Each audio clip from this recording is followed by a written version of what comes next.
So let's see, why are we using Anaconda? So let me tell you what Anaconda is first. So Anaconda is basically a suite of products like our Google account.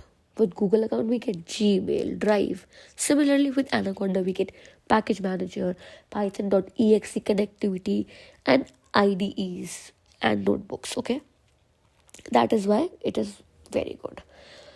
And one more primary reason is that it provides inbuilt connectivities to the IDE and the notebooks of the python.exe file, which is the main file.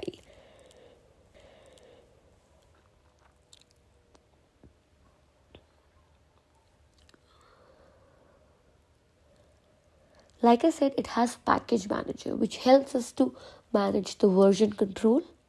That means if we update the version, it manages the data accordingly. And it also helps us to launch the IDE very easily, which we're going to see. Now let's see how to download Anaconda. It's very easy. Go to Google and write download Anaconda for free. Let me show you.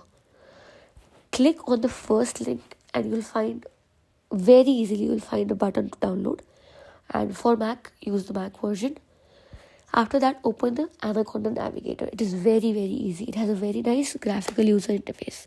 With just one click, you will be able to open any IDE or notebook of your choice. We'll be opening Jupyter Notebook. This is one way of opening Jupyter Notebook. There are total 3 ways of opening Jupyter Notebook. So we have opened Jupyter Notebook using the first way, which is Anaconda Navigator. There's one more way, which is by simply writing Jupyter Notebook on the search menu, and you will be able to see, and you will be able to open Jupyter Notebook. Second way to open Jupyter is using the Anaconda prompt shell. Here we have to write the command. It's very easy command. That is like, just write Jupyter Notebook. Oh sorry, I wrote the wrong spelling. Write the correct spelling and it will open in a second. But it does not have a very nice graphical user interface. Thank you for watching. See you soon.